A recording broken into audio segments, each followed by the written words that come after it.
Greeting and welcome to the Intensive Success Growth. I am your host, Nishant Sharma. Please give warm welcome to our guest, Matt. Matt is a career coach and resume writer. Welcome, Matt.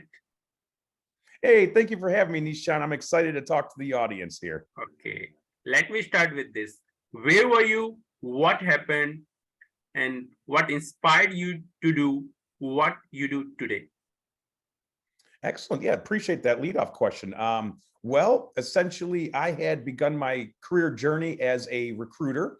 I had started off in staffing, which put me in that kind of environment where my clients were, big companies and hiring managers at those companies, and so I would help facilitate hiring with folks I would identify and source, and then parlayed that into a career directly in-house HR and a couple contracts, couple permanent roles throughout those years. And there, my clients were essentially the hire managers inside my company. So that's where I really learned what to do, what not to do as a recruiter.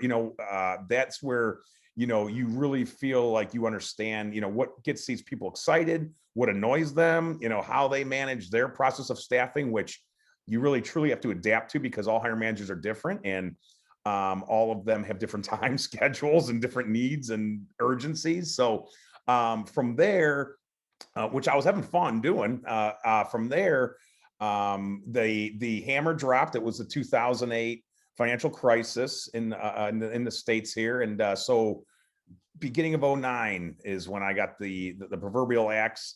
And at that point, I was out. I live on the east coast of the states, and at that point, I was on the far the west coast, as far as you can get in California.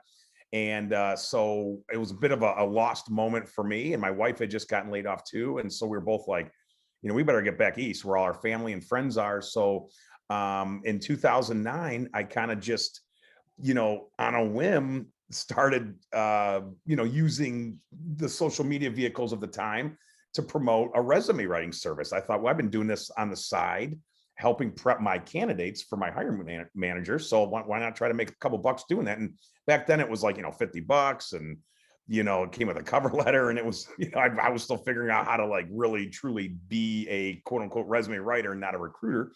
And then started actually getting some people paying me. And I thought, wow, this is kind of neat. So at that point, I really truly dove headfirst and thought, well, I think I'm kissing my recruiter days goodbye and focus solely on that avenue, which has been successful since, obviously. And it's a lot of work. You're constantly chasing leads, et cetera. But I find that it really makes me happy when I see fulfillment from, the clients are getting hired at roles because of my resume and my coaching. And so I still get that fulfillment that you get as a recruiter, but also it's nice, quite frankly, running your own gigs. So I don't know if I'll ever go back, not to knock 8-to-5ers, but I just felt like, for me personally, I don't know if I could ever go back to a corporation. I kind of like freelancing and chasing the clients. And yeah, that's kind of my journey now. Yeah, your journey is amazing. And you are a very funny guy. Thank you. I moonlight as an actor too. So if anybody out there is casting, let me know. I'd be glad to show up on set for an hour or two. Yes, right. So, what are the top three reasons why do people fail to get high-paying job? Number one is they don't know what they want to do. And if they do know what they want to do, they don't know how to necessarily get there. I feel like lack of really strategic planning. It sounds like a no-brainer, but it really is amazing how many people try to either stumble into something or kind of, freelance, or I should say improvise, use for word we use at the top of the hour, improvise their way through that career. And it's like, if you really truly want to have onus of your career and your professional side of you, there's some things you can be doing that will streamline your efforts and streamline your wait time, if you will, to kind of work your way up the succession plans and work your way up the promotions. So be strategic, figure out what have people done that are at the top tier of where you want to be, and look at their journeys, call them up or email them, see if they'll provide you with a 20-minute chat about how they did that. And you never know, might parlay it into a mentorship. But number one is strategic planning. You got to know what you want to do and what value you offer to, I guess that'd be number two, know your value, right? So to couple with what you got going on now, mixed with where you want to be, and then start to fill in the gaps. What do you have to upskill towards? What do you got to go get certified in? What do you got to go and learn on the side in off hours to better position your candidacy? So really truly figure out your value is number two. Why should people pay you every couple of weeks to do something, right? They could be paying Jim, Jack, and Jill behind you. So you got to convince them that you're the reason, you're the one who's going to make their life easier and be the Tylenol to their headache. So I think that's number two is, knowing your value. Number one, strategically plan and start to figure out how you're going to get there. And then number three is going to be pack your schedule and be consistent with things that are I don't want to say outside the box job hunting. It's not necessarily that, but it's more of like spread your day-to-day job hunt with different things. Don't just apply on Indeed. Don't just go to apple.com/careers and call it a day. Even if that application takes you 3 hours, you still need to constantly be planting seeds that may turn into opportunities. And if they don't, fine, but at least you are expanding your network, right? So reach out to, like I said earlier, reach out to people that can mentor you. Reach out to people that are working at companies you want to work at and ask them how they remain so loyal with the company and what it takes to maybe be someone that of high caliber candidacy next time something comes around. So be curious and constantly have a schedule that you stick to it, because I think if you have it in front of you every day, you will accomplish some of those things. Don't be too ambitious, don't do it where the point where you get paralysis and don't do anything. So, piece it together with how your personality is. And I feel like once you get that momentum going, you won't stop. You'll just keep on rolling and feeling good about a job hunt because you feel like, hey, you're hitting all the different avenues and you're putting things in motion, and hopefully now you'll start getting some quality interview requests. Wow, amazing. So what are the top 3 success secrets that other can model from you? I would say, and as far as like being a small business owner, would you say something like along those lines? Yes, yes, Or yes. Yeah, like that line. Yeah. So I would say, me personally, what you can learn, one is probably, gosh, when it comes to small business ownership, I would say probably the stick-to-itness. I always feel like when I personally don't, like, let's say I have a bad week where there's no clients or I'm kind of on the bubble of like not closing anybody, I start to freak out internally where I start to externally do things. I put things in motion. I start researching different marketing things and sales things. So I think it's that stick-to-itness will start to come if you put in the effort and you put in the time and the research and the execution and trying things out. Maybe things don't work, but you keep going. That was my biggest thing. Sticking to what my intent is. And my intent is to get people jobs and go from there, right? So reverse engineer. Hey, I want to get people jobs. Well, what do I got to do that? Research stuff, get better at what I'm doing, upskill in my own way, and talk to recruiters. What do they want to see in a good candidate? So definitely kind of just being active, right? Number 2, learning communication. I have the ability to adapt. As a recruiter, I really honed this. And when I first cut my teeth in business as a recruiter, I had no acumen. I didn't really know, you come from college, you're just kind of haphazard communicating. And I had a great mentor myself, my first manager, that helped me kind of drill in communication and acumen. And I've carried that through to today. So if I'm talking to a CEO or someone that's a laborer trying to, get into a management role, whatever it is, there's different ways. You have different tones and different responses. And sometimes you can be a little casual and other times you just got to keep it professional. So that's the one thing I think I like to help people out, is understanding that if you're a job hunter and you're coming in hot, recruiters can see that, hire managers can see that, and it turns them off. So mind your P's and Q's, and when you're communicating, be respectful, be quick, but know your audience too, right? So I think communication is number 2. I feel like that's one of my biggest skills. And then number 3, I would say probably, like I mentioned earlier, just being curious and constantly wondering how I can be better, how I can get my company ahead farther, and how I can help my clients do better on their either job hunt or career transition, if you will, depending on whatever they're trying to do. So yeah, just kind of staying curious and researching, because I mean, look at how easy it is for us to do knowledge acquisition these days with the computer, right? There's so many, you're overloaded, versus the old days where, who knows what they, libraries, I guess, and yellow pages. I mean, I don't even know what you would do to do sales back then compared to now. So it's so easy for us to have that access. Take advantage of it. Yes, right. So what motivates you within?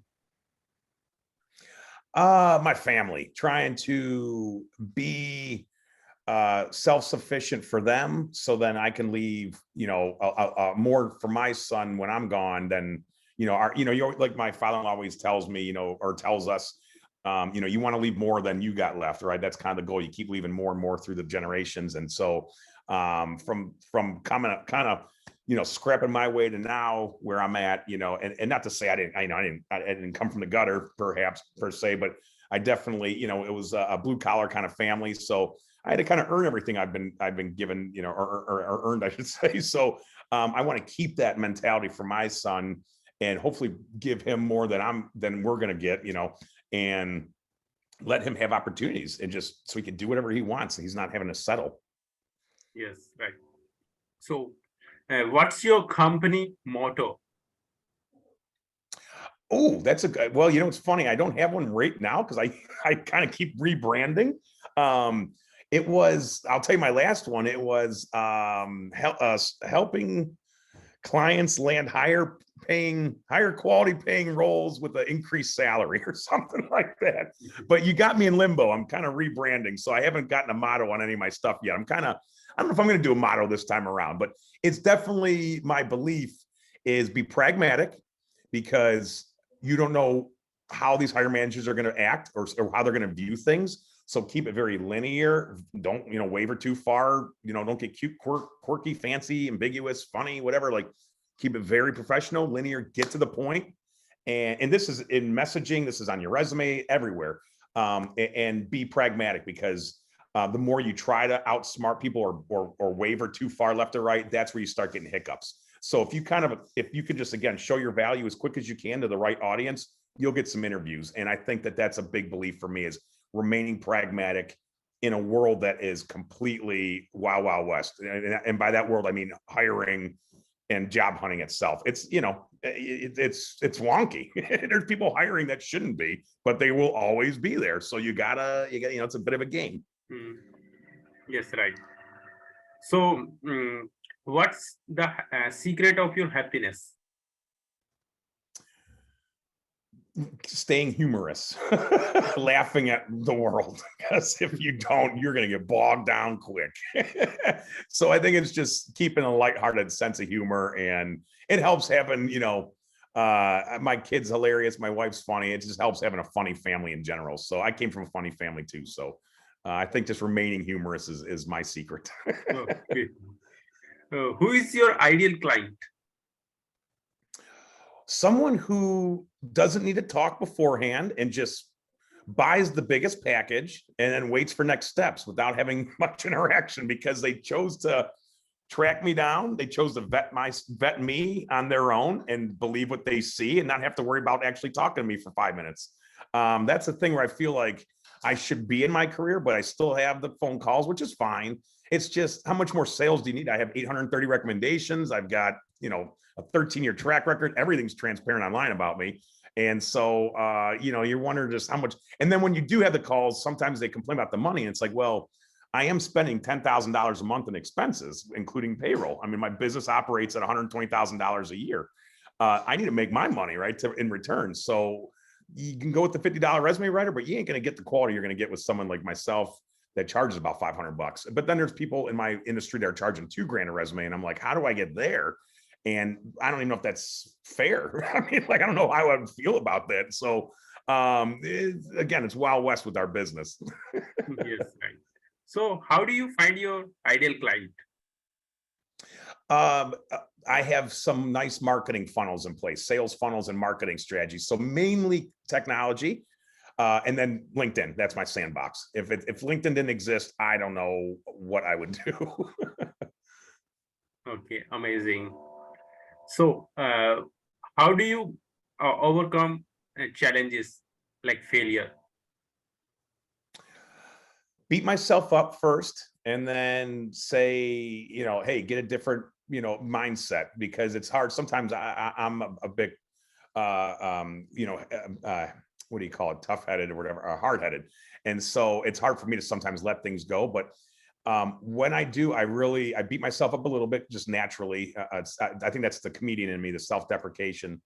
But then, once I can hit the switch and turn it off, I let it go. I just say, okay, things happen for a reason. Money comes and goes, but my kid's here and he's healthy and, happy. And so just know from a higher perspective, a macro level, that things are okay and it's going to be fine. But I definitely am. I beat myself up for a good 5 minutes. Yes, right. So what are you grateful for today? That I woke up and that it's not snowing where I'm at, because apparently some of our family members up north are getting snow today and it's October 19th. That is unfair. But I'm grateful that I woke up and still have my sanity, because I have battled some mental health stuff throughout the years. And so anytime I'm not, again, self-deprecating myself when I wake up right away, meaning I'm kind of doing the right things, that's a beautiful thing. Yes. How do you start your day? With my son, getting him ready for school. And essentially, I'm not one of those guys that wake up at 5 to go to the gym or meditate. I do that after he's at school. I have my morning is my personal development stuff. So I'm like, hey, if I'm waking up, the last thing I want to do is start thinking or doing. I just want to kind of get my coffee, get my kid together, take them to school, and then I start doing the emails or the workout, depending on my day and what I have scheduled. But yeah, it's definitely just trying to get the day going. Okay. So who is your living mentor? Well, right now I have a handful of them. No one popular or famous, but and they're more of like, I kind of will reach out as a need type thing. I'm not actively meeting anyone. But I will say, who maybe someone who inspires me would be, well, it's interesting. I kind of have a side business I'm just starting. And so my partner and we're doing real estate stuff. And I guess some of the folks in that industry because I'm kind of just starting to learn and get my feet wet with it. So I would say, as far as a new type of mentor, there's a couple of guys that we're engaged with for our business, and we're learning a lot from them and their resources. And so I would say, as of right now, currently, that'd be a mentor that's most recent, just because it's a new industry. I'm trying to get my feet wet. Okay. So what advice you will give younger yourself? Take care of your body better and stop acting like it's going to just be the same all life. Man, you hit in the 40s, it's hard to lose weight. I would definitely say treat yourself how you wish you would have treated yourself when you're in your 40s, 50s, 60s, because you're with yourself the whole time. And so, as much as we think we're invincible in our teens and 20s, be mindful too not to do too much excess. Try to have that balance even when you're that young. Okay. How can I support you? Sharing this podcast, sharing the webcast. That's good enough for me. Okay. So what would you like to say about the guest experience on this show? Oh, I loved it. You are super friendly and patient, because I know we had workarounds with times and et cetera, and I'm so sorry.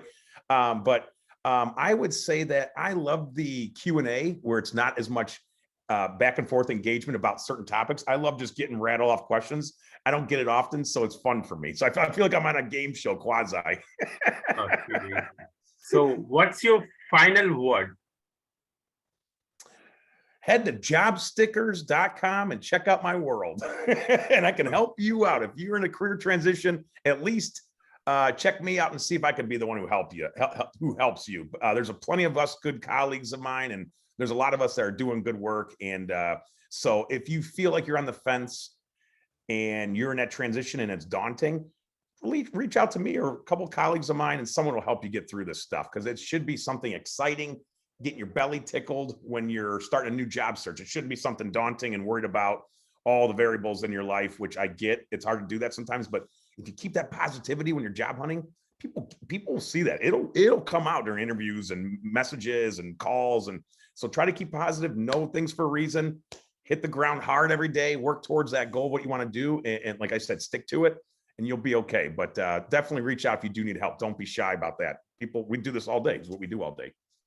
Okay. Thanks, Matt, for sharing your wisdom with us on the behalf of our community and team. We really appreciate you. Until the next time, all good wishes to you. Thank you, Nishant. I'll see you on LinkedIn, bud. Yeah, my pleasure.